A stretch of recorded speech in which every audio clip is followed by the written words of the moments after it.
All right, welcome everybody to the update today. It is day 32. 32 days in a row we have streamed The Truth each evening. And tonight's going to be a fantastic hour together. I do want to give a shout out to Wilberforce from Missouri. I saw your message in Discord in the Invest Answers group, and I really appreciate you sharing that. Later tonight, I'll go on and thank you publicly there, but thank you, and thank you for sharing and being a part of this crew here. So God bless you. Appreciate that. Bob Piccarilli, I see you there. Piccadilly Piccarilli in Sharpsville, Pennsylvania. Pam and Benjamin Waldrop, Carson City, Nevada. Welcome to you. And folks are jumping in tonight from all over the United States. I know Philippines is in here. I saw Africa in here. Of course, Ukraine is in here. And then folks from all over the United States. Welcome to you guys tonight. Going to be a full hour, and I'm not going to waste any time because we have live tonight Zhenya Matsutsa from Khmelnytsky, Ukraine. Pastor, we are partnering with in our humanitarian efforts, and want you guys to know we'll have updated numbers for you probably by Tuesday, but we're over $65,000 we've raised now in 32 days. So thank you for that. Thank you for being a part of this. Remember, your job to be a part of this with us. Kevin Kellogg, God bless you. Is share, like, comment. That means if you're watching on YouTube, just go hit that like button and share it or comment. It's very important. It's just how more people will see it on YouTube, and it's beginning to work. It's spreading out. People are calling our office, wanting to give, wanting to support, do not know how. They've stumbled across it on YouTube. Now we've got other friends like Wilberforce here sharing it into larger groups. So just make sure that's what you do. And remember, one Applebee's meal a week. We give it up, and we support Ukraine. And, of course, you can give there at blwc.org, and we appreciate all that. So without further ado, folks, let's get right to it. Jacob, together we are strong. Hey, I like your face mask there. Together we're strong. How you doing? I'm doing great. Awesome, brother. Thank you for correcting the time. Well, you know, what goes around comes around. Everybody, so last week, right before the time changed, I had, or after the time change, because Zhenya's usually with me at least twice a week live, because he has to be up in the middle of the night to do this. But last week, I called him and got him out of the bed because we had changed time, but they had not. So I was going, man, you're supposed to be in the green room ready to roll. So I called him. He goes, what are you doing? I'm an hour away. I said, no, it's time to go. And I forgot our time had changed. Well, tonight, what goes around comes around. I'm sitting here doing the final preps for the program. And Zingster, thank you for that super chat there. Man, I really appreciate you. You are being a blessing, and appreciate your comments and your activity in the stream. I want to give you a shout out there. Thank you very much. Zhenya, in the chat, people are saying hello, hello, hello. In fact, hello, Megan hello. Johnson, that'll come through in just a second on the chat. Mary Fireball, listen, we got to give a shout out to Mary Fireball. That's Roanoke, Virginia. That is a 91-year-old supporter of Ukraine, buddy. Babushka. Wow. Wow. I'm waiting for the chat to come through. Megan Johnson has been raising money with T-shirt sales. I just added up the total, and we are just over $900 from T-shirt sales. I got a few more orders at church this morning. Going to push that over $1,000. So, listen, this is just fantastic. As you know, thank you guys. Okay, You know, look at that chat right there, bud. Evidently, Putin doesn't realize he is totally surrounded by a billion prayer warriors. Yeah, he doesn't. No, he doesn't, but he will. So let's do this, my man. Anyway, so to finish that story, I'm sitting here finishing getting stuff ready an hour and a half ago, and all of a sudden it starts ringing and dinging, and Zhenya calls me and goes, "All right, let's go." I said, "What are you doing? You're an hour and a half early." He forgot that his time had changed, and so he got up much earlier than he had to. But it gave us extra time to prepare. So we're ready to roll. Thank everybody for being here. Dawn Pinkham, Robin Branch saying hello to you. That's from Virginia. And Dawn Pinkham, how can we order a t-shirt? Dawn Pinkham, go to BL. In fact, I'll type it in. Everybody, if you'd like to order a t-shirt, we will help make the contact, but just go here. It'll pop up in a second. And go right there. I'll leave that up a second. And hit the contact. Send an email and say, listen, I watched the stream and I would like to buy a t-shirt. And leave your phone number or email and they'll get in contact with you. So I'll just leave that up. That's where you can buy shirts and in all everything. This is what we're doing. All right, Jacob, let's start with this tonight. How about an update on the refugees? We've been doing this for 32 days. You and I were talking a few minutes ago. How many have you served and ministered to? And I know there are certain things you can't share. We talk about it privately, and I explain to people that some information you guys send me, I can't share on the stream. Oh, by the way, folks, the pastor in Melitopol was released today. Hallelujah. I knew that for about 6 days, and I sat on it. Rostik and I were talking about it until I could get official confirmation of everything. Then Rostik gave me an audio clip, and I shared it. Greg, 285-year-olds. Dude, look at this. 285-year-olds watching and watch every night. The average age of our viewership is 116. But you know what? That's all good. High-tech seniors. So the pastor in Melitopol was released today. He is back with his family. They still can't have church. It's still extreme pressure, but he's home with his wife. So that's a story that we can bring to conclusion. If you're new here tonight, a part of this and just jumping in, we talk and update the truth about Ukraine, data from inside Ukraine each night, 9 to 10 p.m. Eastern, 6 to 7 California time, 9 a.m. to 10 a.m. Manila time. We have Philippines in here a lot watching every night. I've learned their time. I think it's 9 a.m. over there or 10 a.m. They're actually in the future. They know what's going to happen already. Zhenya. So 32 the days. update is.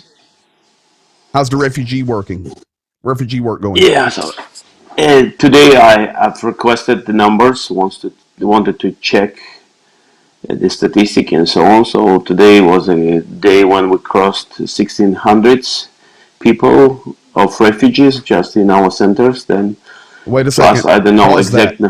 Pause. How many refugees have we served in 1 month?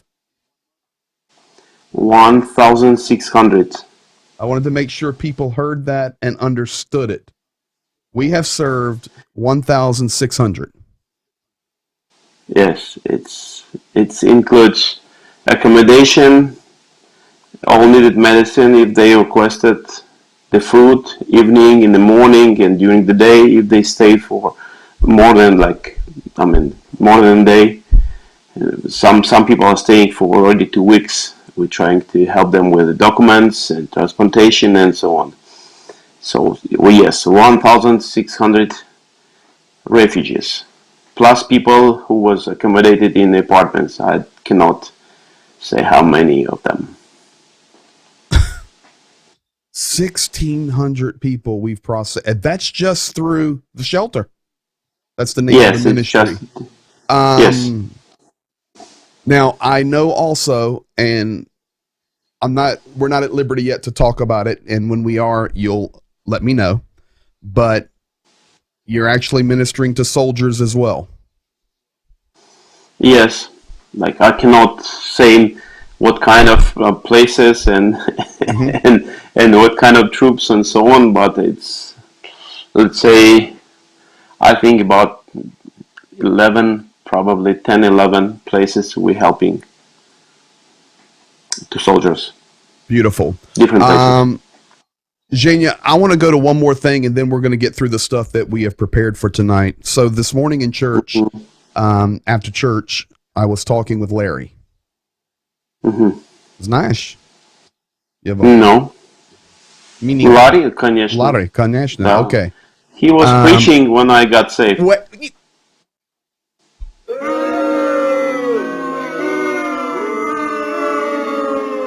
Man, you can't do that. Let's start that over. This morning after church, I was talking to Larry. Do you know him? Yeah, I remember him. You remember him. Larry Menninger, of course, lived in Ukraine. He's been serving there 31 years. I've been serving there 25 years, and Larry's the one that brought me there. But there's something special about your relationship with Larry. And what is that? First time I was in a church meeting, and it was the day when Larry was preaching about blind Bartimaeus story. You remember the sermon? Yes, I remember everything. And the question why this American wiping dusty Ukrainian floors, probably he's being paid, like, I mean, quite good, I mean, payment for that, because nobody, normal person will be doing that for just. Your mindset, listen, your mindset was almost Soviet. Yes. Okay. I was absolutely sure, 100%, that he's doing it not just, I mean, I was questioning myself why he's doing that. Why is he preaching this? Yes, not just preaching. He was, bowing his knee and, trying to demonstrate it. And it was a old kind of Soviet, like, public house. I don't know how to say it properly. And it was a dusty floor. Nobody was cleaning there. So it was absolutely, I mean, crazy picture. And I was asking myself, why he's doing that? Probably because of money. Let me ask you this question. So that's when you became a Christian and started this journey that we've been on forever. What year was that?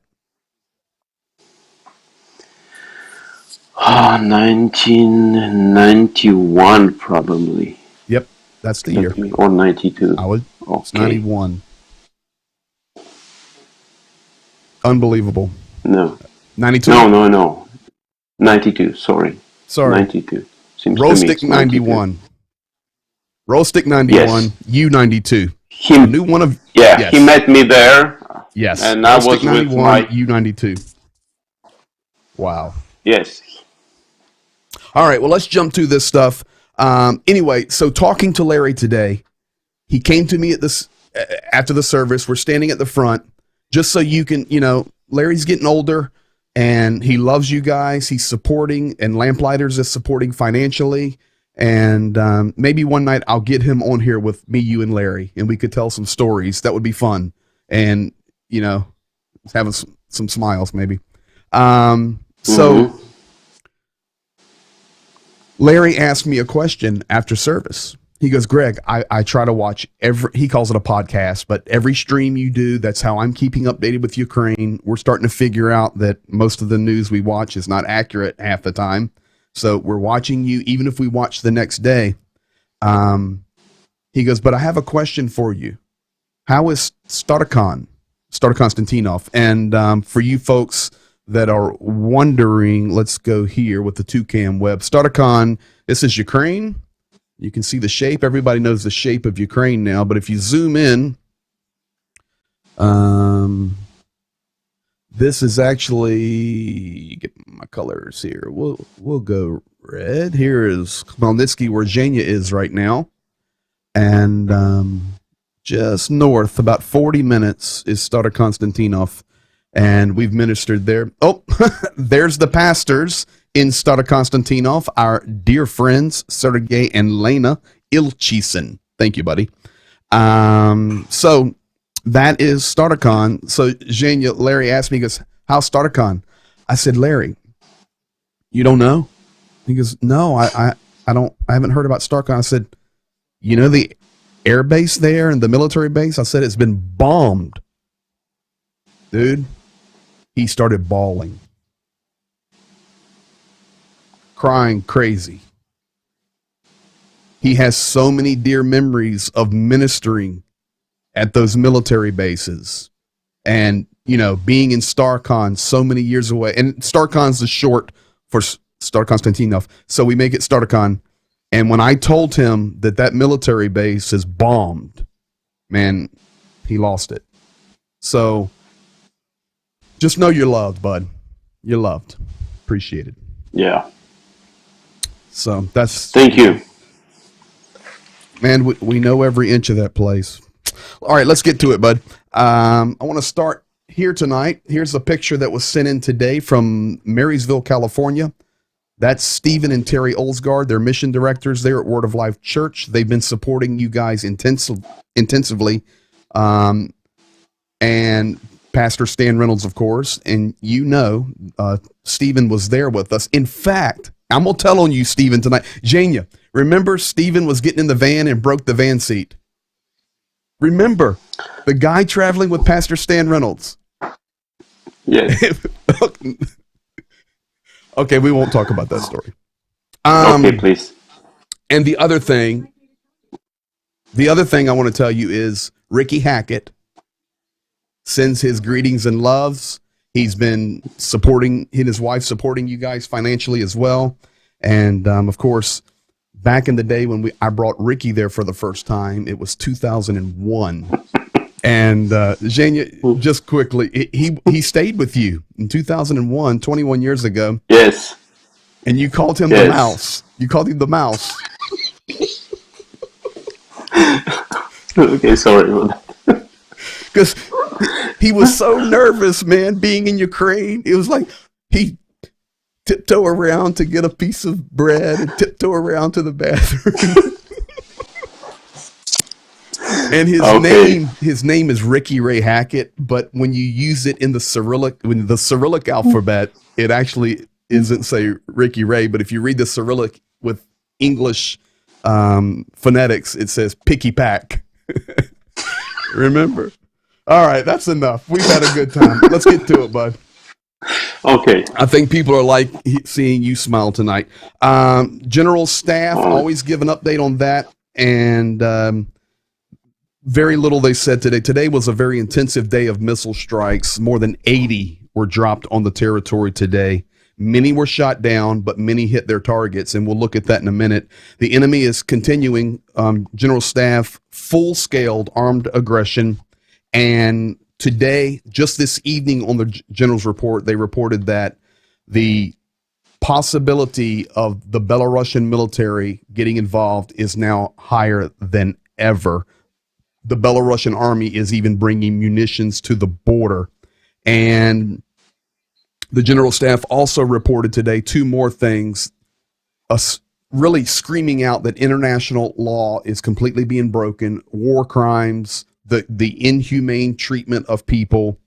And then finally, they talked about Chernobyl. And Zhenya, we'll be talking about Chernobyl in a minute as we get closer. But let me just ask you, let's talk about one thing. And, you know, I do not show graphic pictures in here. You guys send me all this stuff, but I don't show them, or I'll try to edit them out a little bit. But the war crimes, we don't even understand what's really happening in some of these cities, do we? Mm-hmm. Sorry, It's I hip. said the war crimes, the way people are being treated. Yes. We don't even understand what's truly happening to people in cities that are Yes, occupied. it's yes. Like here, we when we see the people's eyes and we meet them, so we hear their stories. Like the first here, we absolutely sure that it's just a small part of the experience we understand because we've been not there. Like You are so it's hearing, yes. you know, listen, I'm just going to be honest and you can confirm it. But I'm sent the pictures and the video and I'm sharing the truth, but I can't share a lot of the stuff. Literally in some of these cities, Mariupol,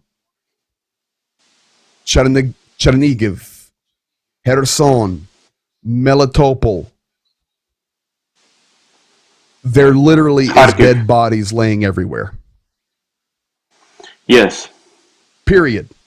And I don't show them, and the world really doesn't know about it. But I've got video from you guys, and it's real. The car goes down the road just to video the dead bodies. They cannot bury them because it's too dangerous. They're getting shelled, they're getting attacked, and it's just not possible. So, literally, the streets in many of these occupied cities are littered with Ukrainians who have lost their life.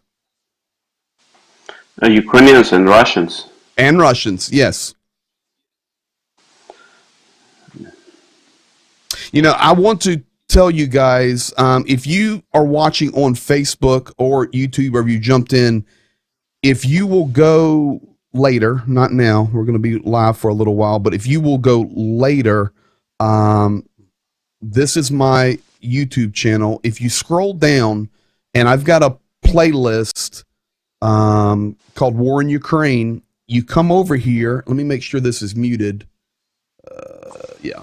And Zhenya and his team are sending me videos to share. So here we're sharing the stories of these refugees. They're telling their stories, and the guys are shooting the video where they are translating into English with the subtitles, and then they're uploading them, and I'm uploading them, and I'm sharing them. So we're adding more and more of those all the time. So you can get to those on the YouTube channel under the War in Ukraine playlist. So, Zhenya, President Zelensky today, this morning early this morning, he made a speech, and then we had a little tension happen, and we're going to talk about that. It's no different than what's happening in the rest of the world. Zelensky this morning made a speech, once again calling on NATO. He asked for 1% of the planes that NATO has. He asked for tanks, missile defenses, anti-ship weapons. Our partners have it. Our friends have it, but we still have not received it. And then he finally said the war crimes will be prosecuted at some point. It's going to be like Nuremberg. Probably will not be there, but we guarantee that prosecution will happen. And then he said, everyone on the planet needs to know what is happening in our country. So for those of you that are sharing media, you're sharing news, you're updating, just like we do each night, please keep doing it, because the world must know the truth. Now, that was this morning. But then this afternoon, President Zelensky recorded a speech for a Russian media team. And it wasn't a speech, it was an interview. This interview brought a little bit of confusion to the Ukrainian people. And we had to move to some damage control. Zhenya, you can speak about it. I've actually got the transcript of his interview, but basically in the interview that was for Russian media, by the way, now Russia has forbid that video from being shown in Russia. So honestly, it's irrelevant. It's not even going to be shown there. So, but some No, of the statements, mhm. some of the statements he made as president was troubling a little bit. And that's talking about territorial integrity of Ukraine. Yes, it was a question, and you know, probably you remember if I shared that I have at home my mother-in-law and the other relatives who, like being refugees, became refugees from they were running from Kiev. So when we were discussing right after that, we were discussing that interview because it's there were like couple things like so in Ukraine in 2014 and before, surely we had a clear statement in the constitution and in that after that we are Ukraine has a vector of for the growth and the values of European like or best values, let's say, for us, and like desire, let's say, to become a part of NATO. Mm-hmm. And during the interview, our president mentioned that we need to get back to stop the war at this moment, at least to get back to the point of 23rd of February of 2022, to that borders and that, let's say, this to the same condition, let's say. And from that moment, we will start discussion and about Donetsk and Lugansk area, and if needed, we'll make a referendum, which will be not easy, but with changing something in constitution, and it sounded like compromise. Yes, Like it sounded like a compromise. So let me do this so people understand. I'm going to go here. Actually, let me go here so you're in here with me. So what he's talking about, the speech was a little confusing today because President Zelensky said, and there's a lot of pressure on him. He's making speeches and interviews nonstop. And we're going to talk about today was a day of snafus, not only for Zelensky, but also for Biden and then Macron. Boris Johnson had to get involved, and even Erdogan from Turkey. Today, it's day 32 of a war that's basically the beginning of World War III if it's not stopped. And we have to understand that these people are human and they're under an intense amount of pressure.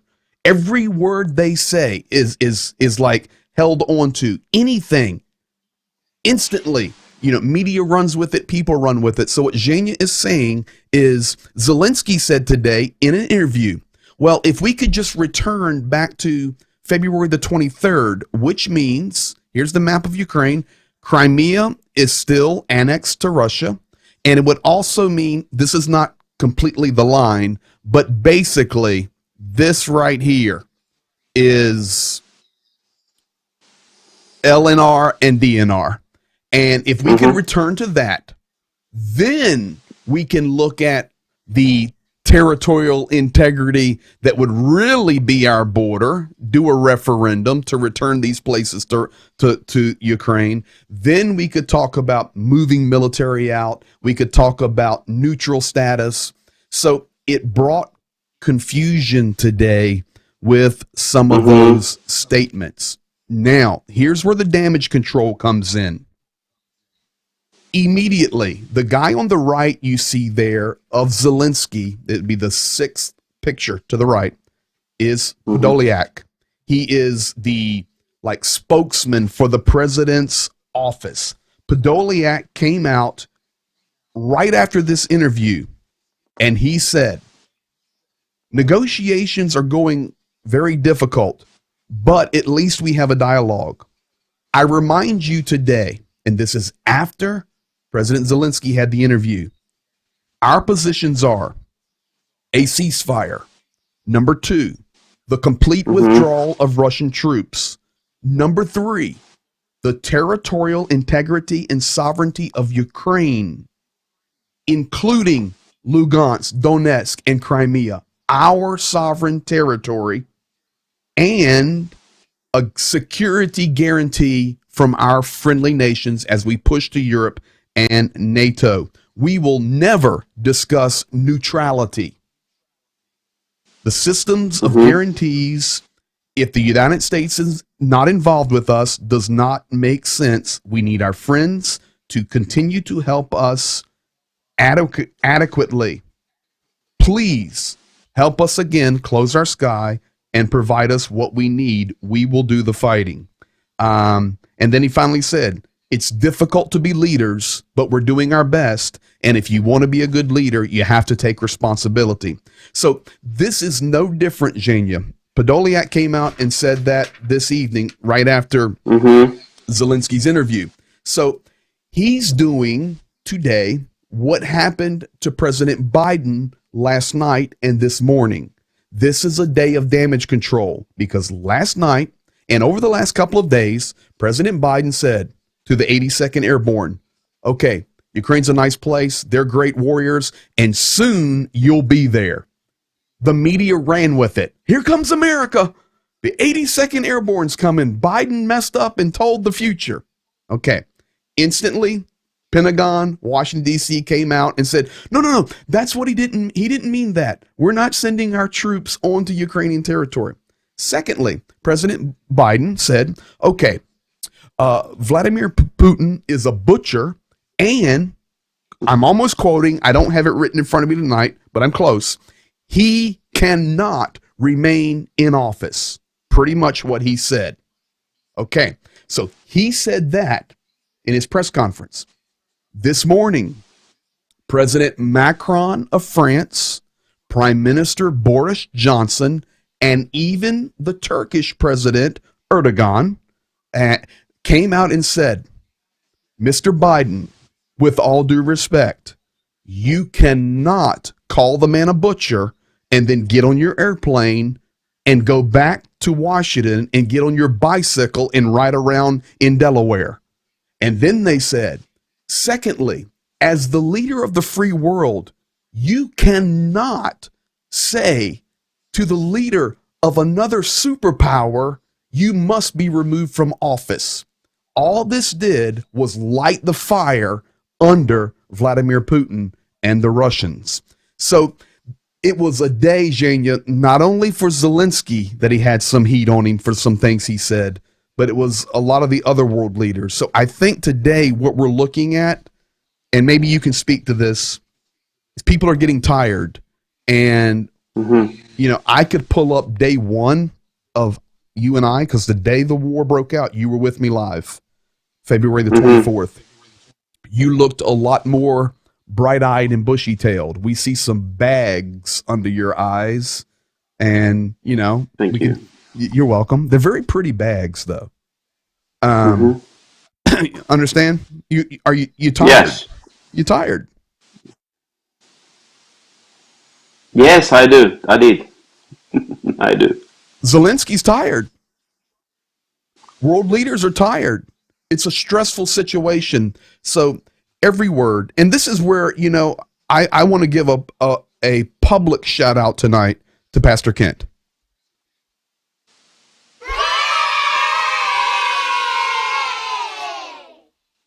You know what he told me?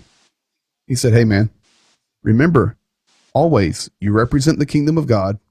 You represent Bethel Life. You represent our family. We work together.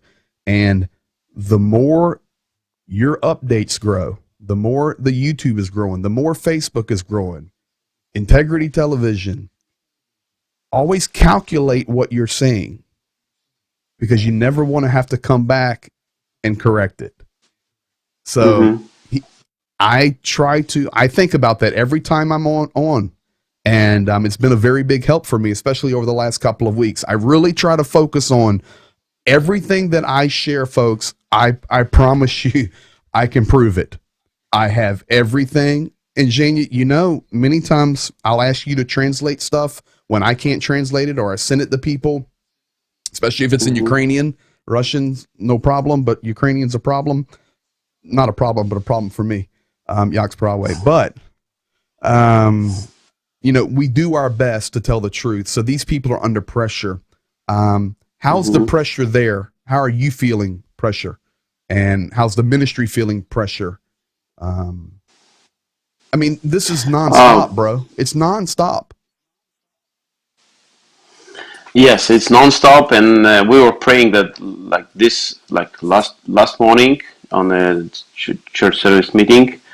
I was sharing about the this like the being tired, like and some pressures, pressure we going through. So um, from one side, it was easier um, when we had a lot of people, like let's say, being like the crowds were going from refugees were going, Mm-hmm. and we being like first 2 weeks like on adrenaline, Yes. like and non-stop 24/7, and then it's this flow is it's less now, so not as much people as it was. I mean, moving from the east side to the west, but at the same time we have, I mean, non-stop war. We have non-stop people who are like dying from both sides, and we were praying and making sure in the church service that our trust is not on political and on politicals and decisions. Our trust on God, Mm-hmm. and that's for sure. We were praying for the miracle, and this is like I stand on. I wait for the miracle. I don't know how it will look like. I don't know which way it will come. But this is what do I'm waiting for God's miracle. And from one side, from other side, about like this precious pressure, the threats are coming more dangerous. I mean, it sounds like more dangerous now.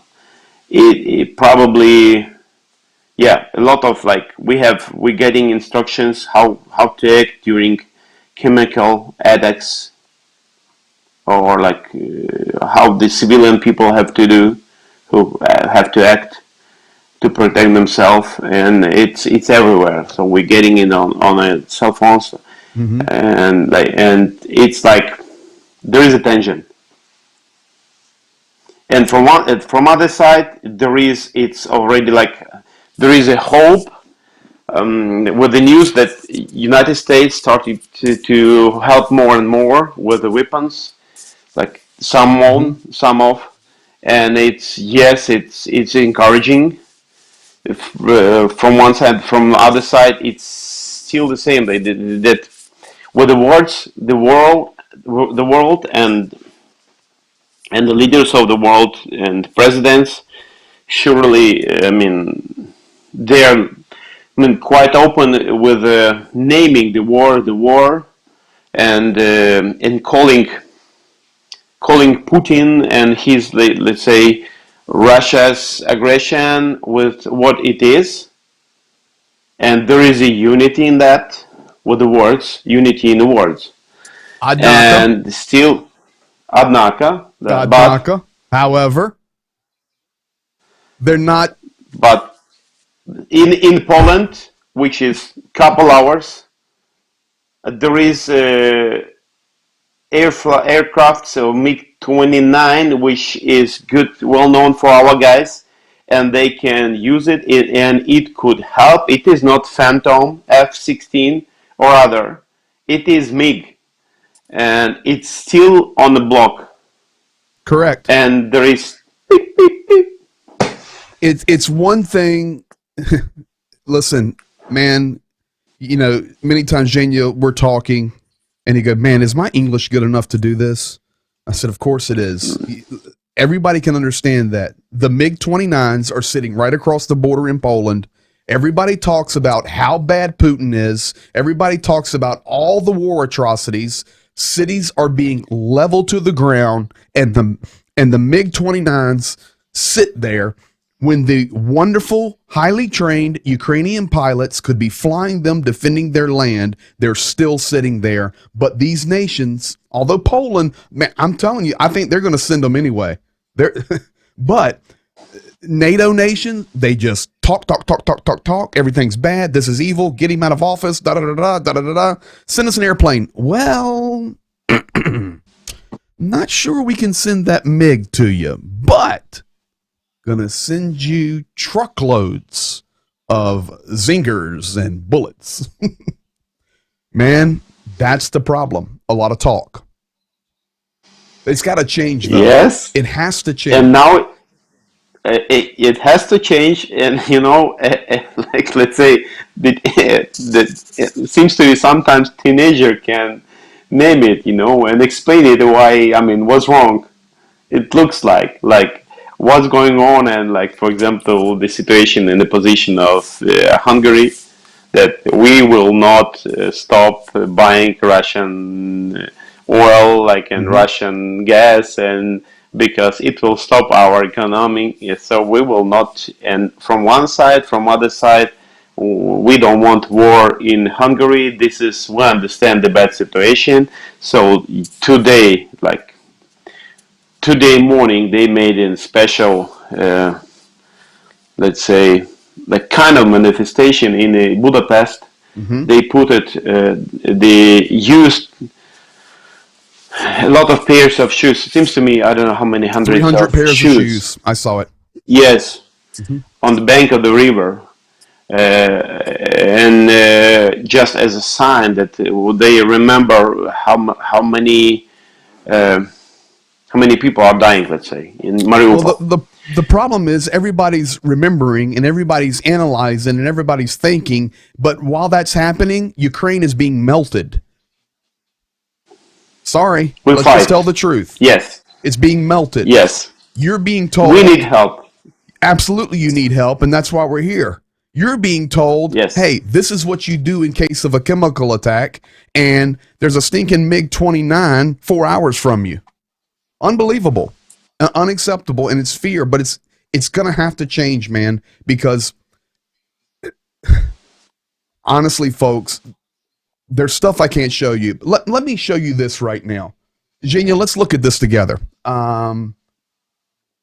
This is Mariupol. I put together, this is a couple of people that were able to escape in their car. This was recorded yesterday morning. Just take a look. Так, ребят, это улица Кальнюсская. Вот так выглядят дома. Тут дорога не очень, так сказать, почищена. Пойдем, пойдемте.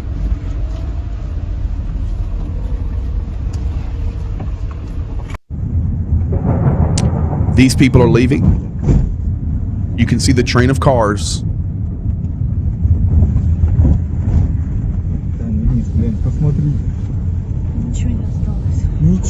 In a second, he's going to talk about a brand new building that was just built, I think, and how it's destroyed.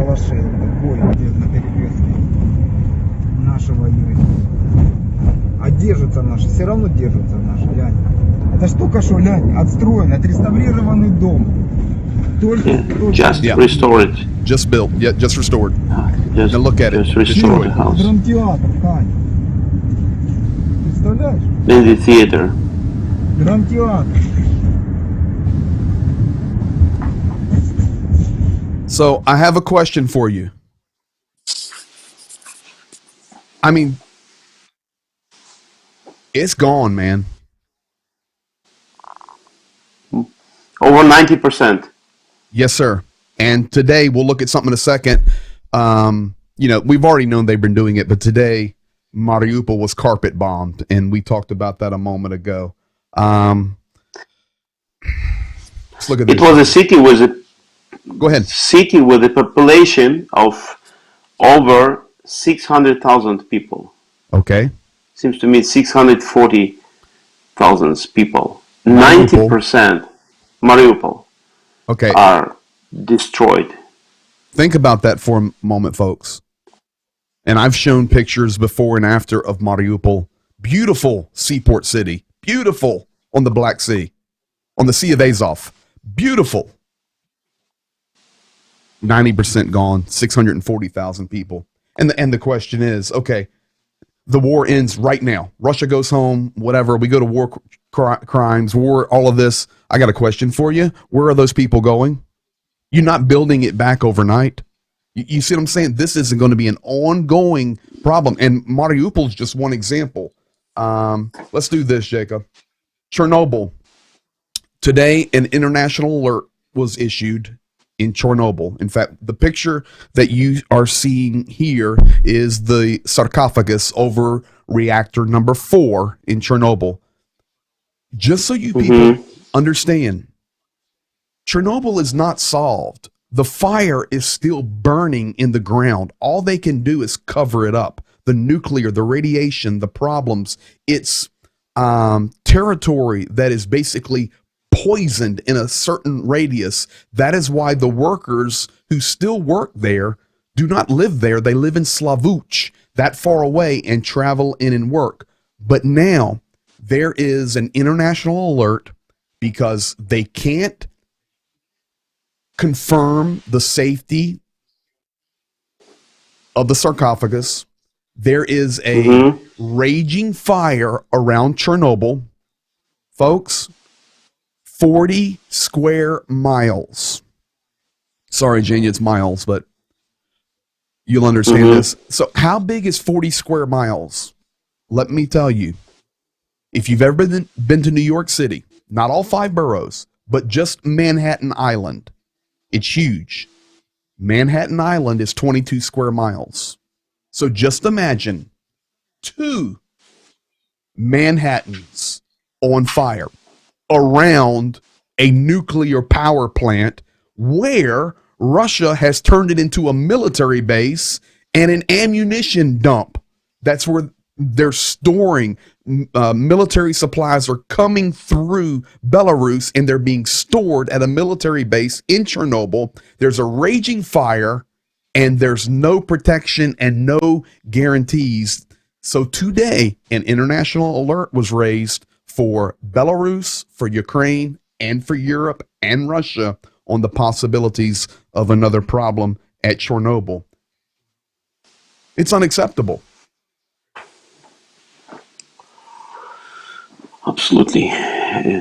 Yeah. I know, bud. It's clear and obvious. It's terrorism, but having atomic station and nuclear power station threats from that, and showing the world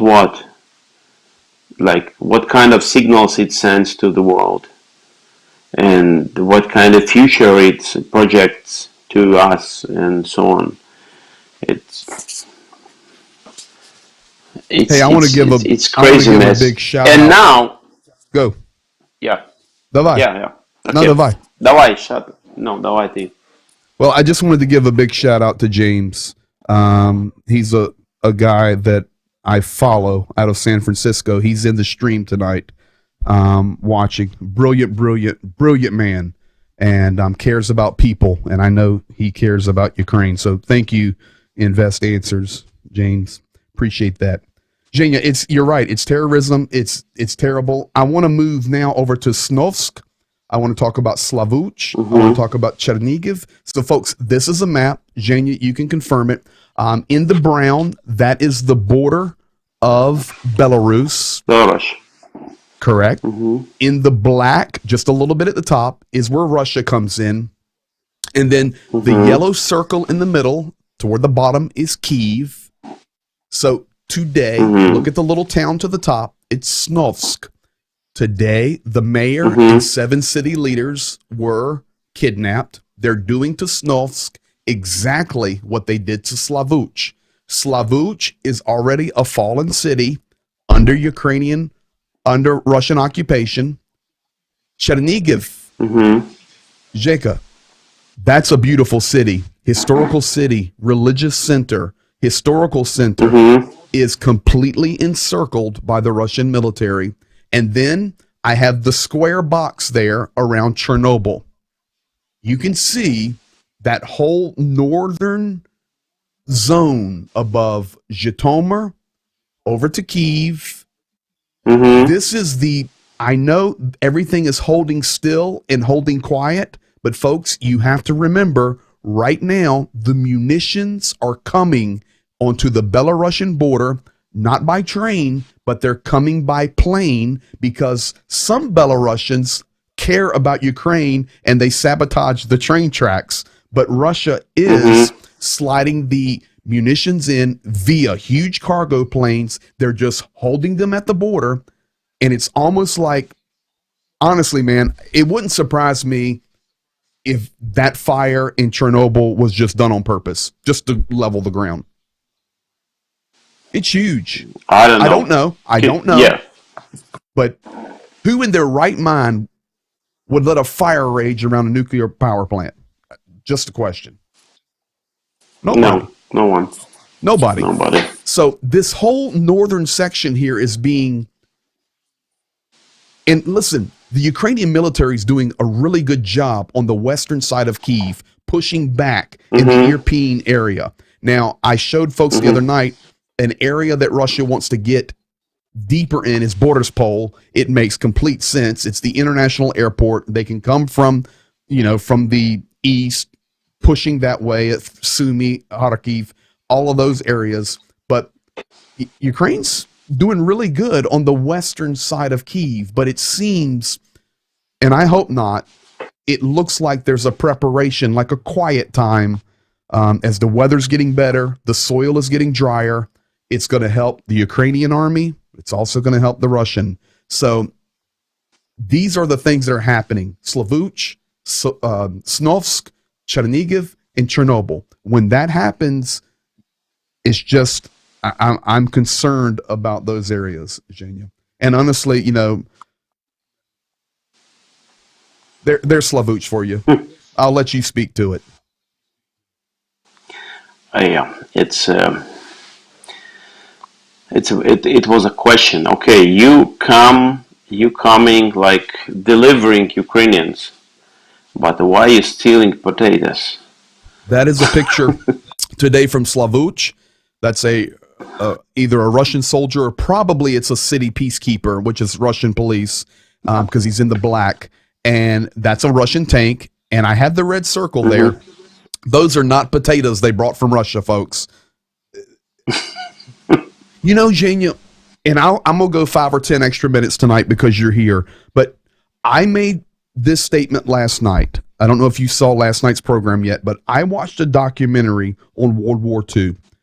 I will watch one tonight. Each night, I'm trying to learn the mentality there with Hitler because we're seeing it again with Putin, and it helps us understand the evil.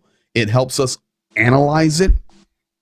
But early in the war, okay, when Poland fell, when Nazi Germany was doing their first little movements and they were pushing into France and taking it so easily, if the world in Europe had stood up right then and stopped it, Hitler would have done nothing that he did. They were quiet. They looked at it. Oh, it's not coming here. Neville Chamberlain went, oh, I made an agreement. Germany's never going to attack us. The whole time, here's what Hitler was doing. He was conquering territories so he could plunder, steal, take those resources. And many people go, well, we're just sanctioning Putin and it's all going to work out in the end. Folks, You can sanction, but sanctioned people can still STILL, steal, STEAL. So when you can't earn money by selling oil or doing other grain, wheat, what do? You just go take it. That's what dictators do. Doesn't care. So we see it right here. I mean, I know it's an example of potatoes, but it's the mentality. And you have to understand the thievery.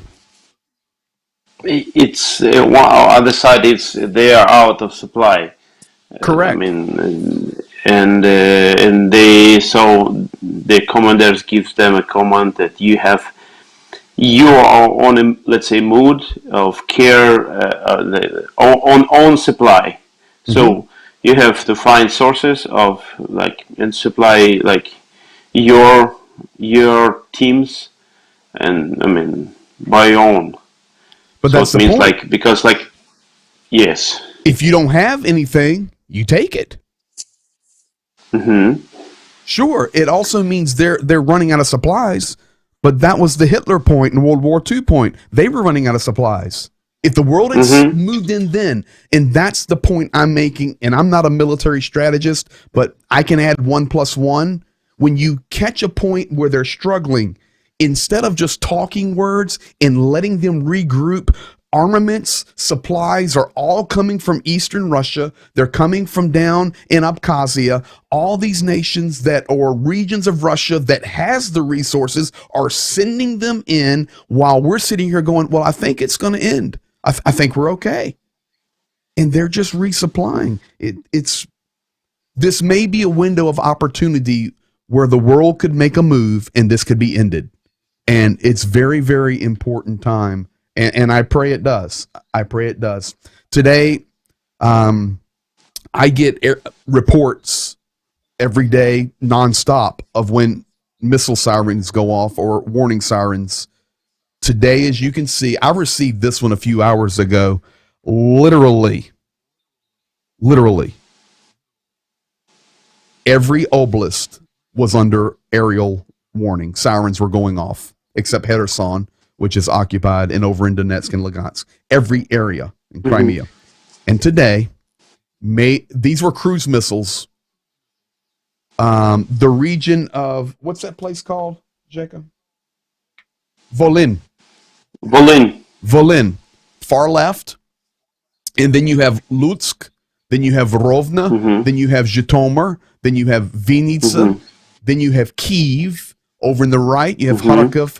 And I put a carpet under the strikes in Mariupol. They were carpet bombing today, literally leveling the city.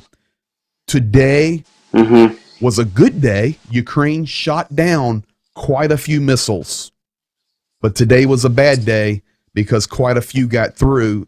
And today the missiles came from Belarus, folks. And they flew at a very low altitude, very fast. Yeah. And Ukraine couldn't stop them. They do not have the technology to stop those low flyers. That's what happened. And not only that, in a lot of places on Volyn, for example, they couldn't turn on and inform civilian people by sirens because they couldn't see it in the proper in a proper time. Couldn't find it. Couldn't recognize the attack in the right time. So this is why in some places people like practically started to realize what's going on when they heard the bomb, the explosions. This is why the international community needs to help. Just a couple more minutes, Jake, and you can get you a nap before you start your day. Confirm it. More than 40,000 people have been forcibly moved to Russia and Belarus, and they call them filtration camps, is what they're calling them. And many of these Ukrainian people are being relocated deep inside Russia. It's not just across the border like in Rostov-on-Don or across the Belarusian border. Folks, they're moving them thousands of kilometers into the interior of Russia. And you say, well, why would they do that? Because they'll never be able to get back. There'll be suppression and no finances available, and these people will be lost. But this is accurate, right? Yes, it's accurate, and at this moment, surely people in situation they know they have no place to get back, no homes, because it destroyed. So no workplaces, no, a lot of them. I mean, they have no hope on if their relatives are still alive, because there is no cell phone coverage, and there is no information, there is no like contact. They cannot reach their relatives, and a lot of them are like they're just being like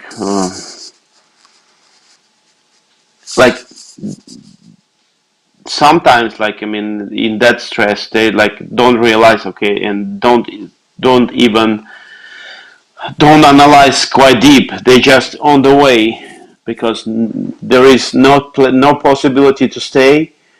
And so when they trying to get out to Ukrainian side, to the west, it's blocked, it's not allowed. So like Russian soldiers come and say, you going to inside of that bus, we're saving you. And they have no choice. Okay, they being transported there, and then it's just they're like with no hope. People like getting to different places, and they accept it as a fact. Just well, let's be like honest. Let's take Mariupol. Okay, you can get in your car and try to escape, but the possibility of your car being shot up or shelled is high. Oh, well, you can escape on a transport bus if you can get to the location out of Mariupol. The chance of your bus being shelled or attacked, folks, I didn't share any of this, but they are even attacking, and you can confirm it. We didn't even discuss this, but I'm sure you know. Evacuation trains that are under the evacuation markers are being shot at. There's no safety. Correct. Bullet holes in the cars. So exactly the point. Yeah, you can take a chance and risk it, or get on our bus and we will make sure you have safe passage. We will take care of you. You'll have a little something to eat, and you'll have a safe place to go. You won't be shot at, and you won't be bombed. Here's the problem, Zhenya. I'm going to show you this, and this is ridiculous. Go. And especially when Russian soldiers promising them that Red Cross representatives dude, are waiting for you. There it is. Let me ask you something. What on earth is the Red Cross doing sending people to Russia? Please answer that question. They are gathering money to save Ukraine, and then they use this money to spend it in Russia and to make like help centers in aggressors' territory. Let's go ahead and say that one more time. We're going to repeat that one.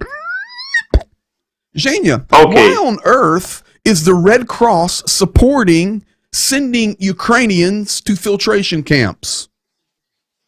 I don't know. They're gathering money.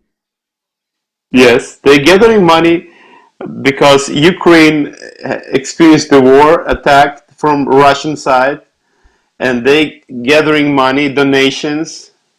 Then they send their head, let's say, or one of the heads to Russia, and then make decision that they will use this money, spend this money inside on the territory of Russia to help Ukrainians. And yeah, your nation's being invaded, so we're going to help and take you to the nation of the invaders. I think that's a great plan, right?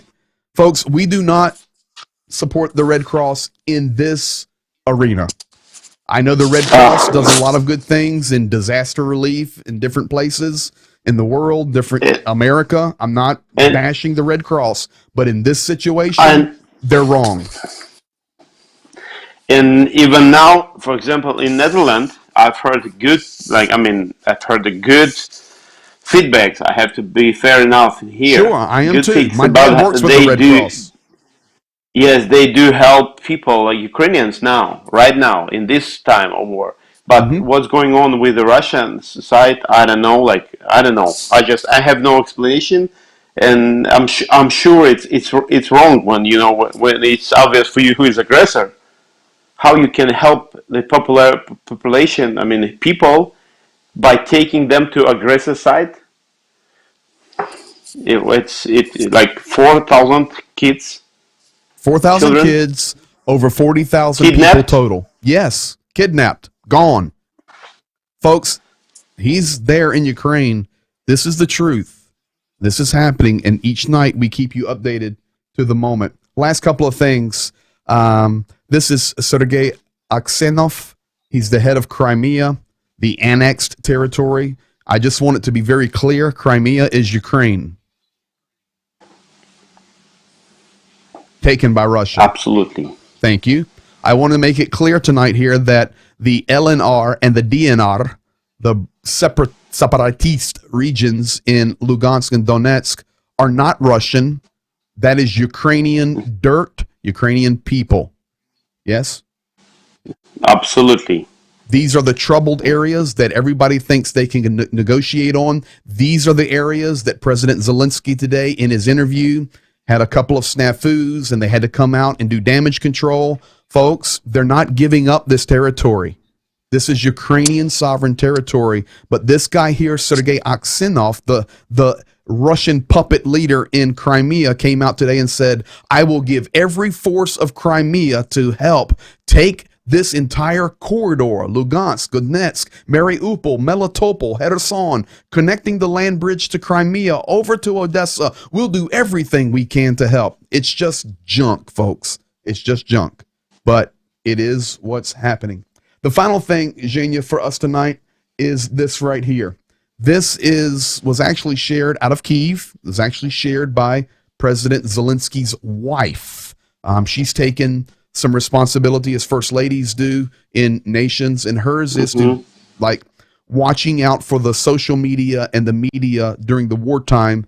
And this right here is just explaining to people what they can and cannot do when they're sharing information, because we live in a very high-tech world. And I just want you to know, many times, not many times, every day, I'm sent information that I share with you guys each night, 9 to 10 p.m. Eastern, 9 to 10:15 sometimes if we have something special. And even with that said, I'm very careful. I only share what I'm permitted to share. And if I have a question, I message them and say, hey, can I share this? Or they'll even message me and goes, listen, this is for your eyes only, for your understanding, so you can help tell the story, but please don't show this picture. Don't show this video. Okay. And Okay. the Kyiv government came out and just made these statements for people to be careful, talking about rockets that fly or hit. Be careful when you talk about street names, bus stops, shops, and factories by name. Do not give away the movements of Ukrainian military or military facilities. Do not, shoot a picture and say, hey, there's a Ukrainian airplane. They're watching every bit of media. Don't give away the addresses of places that were shelled or being attacked. Never give GPS coordinates. Never tell about the number of cars or armored vehicles, and never talk about the injured or the dead. So these were just reminders. And I think hearing that, seeing that, and I know we can't read it, but I just translated it for you. I'm pretty accurate. And And this is how our people, yes, can you this hear is what. me? Applying it Okay, practically. let me go bigger cam. If they There. if they post it, Yes. now, if it be posted, no any buildings on it. So Uh-huh. here is updates. It says on Volyn there is explosions, but then no one posts any building, no any coordinates. Oh, sorry. No, it's perfect. So just and people, and please, and all the time when news are coming, the news about the bombing, about attack, it says right there, it says don't publish any picture. Please don't. Even you have media, don't publish it. Don't publish it. The enemy's watching everything, bud, and don't think they're not. It's the high tech world we live in. It's not just a conventional war, but this is a media war. This is a technology war. And when you show these things, it's intelligence and it's data. Um, you And know, just some time ago, it is new law come in Ukraine.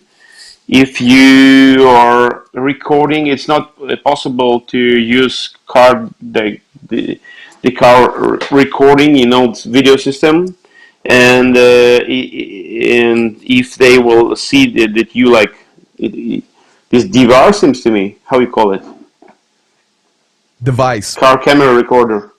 Yeah, Okay, we don't so use them a lot, but yes. but in here it's quite popular and it's illegal now. And if you record on a cell phone and you publish it, you can spend in jail up to 6 years now. It is illegal. All right. Zhenya, question coming in. Yeah. You can see it there. Okay. Is this a fake Red Cross or the real Red Cross doing all of this? The movement to Russia. As I understand, on it's seems to me you can check it as like, because it was official visit Yes, it of the was representative, with and Lavrov. everybody can check it. Mm-hmm. Is it real or not? You can check it on different websites, different languages. Yes, So it's actually just go and 100% check. legit. The Red Cross, you have an American Red Cross and you have an international Red Cross. And the international Red Cross, Mm-hmm. the guy went to Moscow, met with Lavrov, they set this plan up and shook hands, and there you go. They're rolling people to Russia. So yeah, it's 100% real. Much love from the Invest Answers family. Bud, let me tell you something. That's a big financial family there out in San Francisco and around the world, giving you guys some love. That's a good thing. Yep. Oh, Sviatoslava, we condemn the Red Cross for this. We sure do, for those actions. Well, folks, this is what we've had. Thank you for staying extra long tonight. But there is a war going on. It's a priority in our lives right now. And a couple nights a week, I'm able to have Zhenya live. So when I do that, we kind of take the clock off. Is there anything else you want to say? Anything you want to? Yes. You got it, bud. I want to thank one more time. It is vital and important that you and we. It's let's say it's encouraging, and not just encouraging. There is a practical help, and I'm sending like pictures and media trying to send, but you don't even realize how much you do in here in Ukraine, how much you do, because without you it wouldn't be possible. Without your support, without your finances, without your donations, without your attention, and without your prayers, it wouldn't be possible for us to do to our people in that time to help. So I want to thank, and we do pray for everyone who shares her life with Ukraine now by sharing money, by sharing time, and so on. So thank you very much, and God bless you. This is what I Zhenya, wanted to say. you know what? I want to answer. I want to answer this before we go. You're welcome, bud. And I tell everybody once a week, give up an Applebee's dinner with your family, $50, $75. Donate that to Ukraine Weekly, and stay home and eat popcorn. So I want to say this before we go off, and I'm going to show you guys the power of media. I had it here. International Red Cross on Facebook said they aren't doing that. So, number one, don't believe anything you see on Facebook. Now, number two, I'm going to prove it to you. And thank you for the comment. But I will come over here now, and you can see right here that Russia's Lavrov, this was 4 days ago, to meet the Red Cross chief in Moscow and for Ukraine discussions. They did meet. They shook hands. They made an agreement. This is the International Committee of the Red Cross. His name is Peter Maurer. In fact, this is so important that I'm going to do this. I'm going to do this.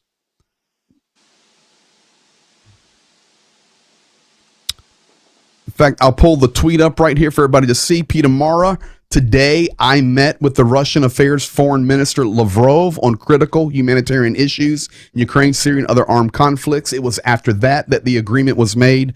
100% the Red Cross International is assisting moving people out of Ukraine. Now, let me show you where it gets funny. Check this out. I just showed you the tweet.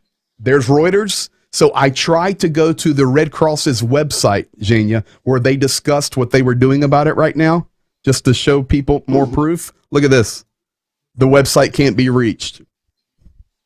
You can't even get to it. There may be some embarrassment going on here, or they've realized they've messed up. But regardless, I promise you guys, if we share it with you, it's accurate and it's up to date, and that's why we talk inside Ukraine, and that's why you're here every night. So thank you for being a part of this with us. Thank you for growing. Zhenya, thank you for all you're doing, and we'll keep rolling, bud. There is the heart from Ukraine, everybody. There's our cheer for him. And as always, thank you for supporting. Thank you for being here. Thank you for liking. Thank you for sharing. Thank you for commenting. Thank you for telling your neighbors, coworkers, friends.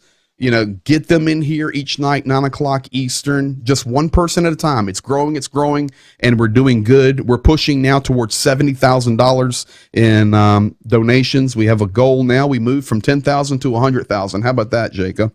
We're pushing the donation goals up, and we're going to need every penny of it, and every penny plus goes to Ukraine. So thank you, guys. Continue to pray for Ukraine, and we stand with Ukraine. Our website, www.blwc.org. And thank you for being a part of this. Thank you for staying in here a little extra long tonight, but it was worth it. Man, we love you. What time is it?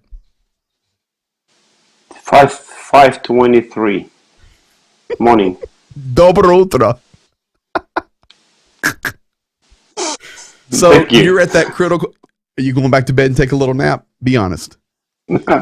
I'll try. Okay. I will try. What's on the agenda today? Oh, and we did get the aid to Vinica. Slava. Yes, to Vinica orphanage. Yes. Yes. Awesome.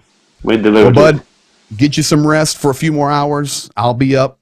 Something crazy happens, I'll call you and wake you up. We love you. Thank you. Thank you, everybody, for being here. And we'll see you in 23 hours. Have a good night. We love you. Peace in Ukraine. Be blessed. Stay in here. Stay in the green room. Good night.